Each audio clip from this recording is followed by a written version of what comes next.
ఒకటో తారీఖు 1వ నెల 2024వ సంవత్సరము మార్గశీర్ష మాస కృష్ణపక్ష పంచమి సోమవారము మఖా నక్షత్రం మరియు పుబ్బా నక్షత్ర సందర్భంగా ఆంగ్ల సంవత్సరం ప్రారంభం అవుతుంది కనుక సంవత్సరాంతము మనము అద్భుతమైనటువంటి విద్య, ఉద్యోగ, వివాహ, వ్యాపార, సంతాన, రాజకీయ, సేవారంగ కార్యక్రమాల్లో ఎలాంటి అష్టకష్టాలు లేకుండా అష్టైశ్వర్య ప్రాప్తిని కలగాలంటే మనం ఏం చేయాలి అన్నట్లయితే ఓం శతమానం భవతి శతాయు పురుష సతేంద్రియ ఆయుష్యేవేంద్రియే ప్రతిష్టతి ధనం ధాన్యం బహుపుత్రలాభం శత సంవత్సరం దీర్ఘమాయు సర్వే జనా సుఖినో భవంతు లోకా సమస్తా సుఖినో భవంతు సర్వం కాళభైరవ దేవతార్పణమస్తు.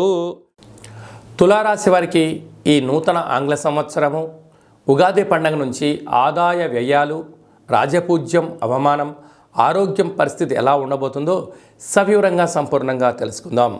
ఆదాయం 2, వ్యయం 8 అనగా ఖర్చు 8 రూపాయలు చూపిస్తుంది, నికర ఆదాయం కేవలం 2 రూపాయలే ఉంది. అధికంగా ఖర్చు పెట్టేటువంటి రాశులలో తులారాశి 1 అని చెప్పి గుర్తుపెట్టుకోగలగాలి. 6 రూపాయలు అదనమైన ఖర్చులు ఉన్నాయి అంటే వాటికి తగ్గట్టుగా సమయాన్ని, ధనాన్ని వాడుకోగలగాలి, దుర్వినియోగాన్ని ఆపుకోగలగాలని చెప్పి గుర్తుపెట్టుకోవాలి.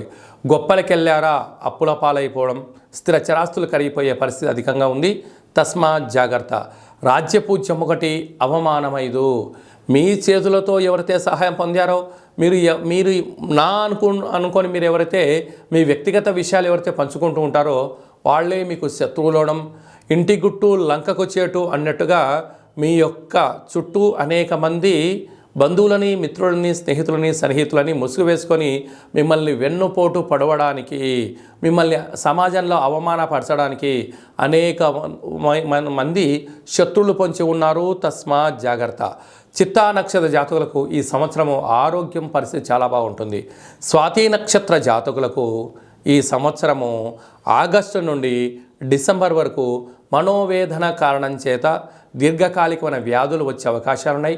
కనుక స్వల్పమైనటువంటి ఆరోగ్యంలో మార్పులు వచ్చినప్పుడు డాక్టర్ గారి యొక్క సలహాలు, వైద్య సేవలను తీసుకోగలిగినట్లయితే పెద్ద పెద్ద ప్రమాదాలను నివారించే పరిస్థితి చాలా అధికంగా ఉంటుంది.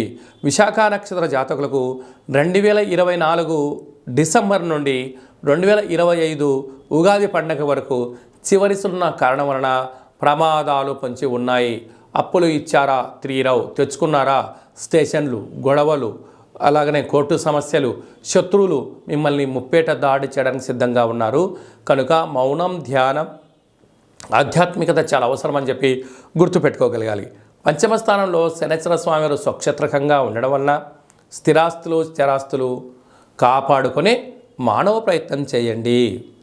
6వ స్థానంలో రాహు సంచారము చేయడం వలన వృత్తులలో, ఉద్యోగాల్లో, వ్యాపారాల్లో శత్రువులు పొంచి ఉన్నారు. తస్మాత్ జాగ్రత్త. సప్తమంలో గురు సంచార స్థితి ఉండడం వలన విదేశాలకు వెళ్ళాలని, విదేశాల నుంచి వచ్చేటువంటి ధనం కానీ మీకు సకాలంలో ధనం అందబోతుంది గుర్తుపెట్టుకోగలగాలి. వ్యయంలో కేతు సంచార స్థితి ఉండడం వలన చిన్న చిన్న విషయాలకు, పెద్ద పెద్ద విషయాలకు ఆందోళన చెందకుండా జ్ఞానం, సమయం, ఆధ్యాత్మికత మీరు ఏర్పరచుకోవడం వలన పెద్ద పెద్ద సమస్యలను దూరం చేసే పరిస్థితి అధికంగా ఉంటుంది.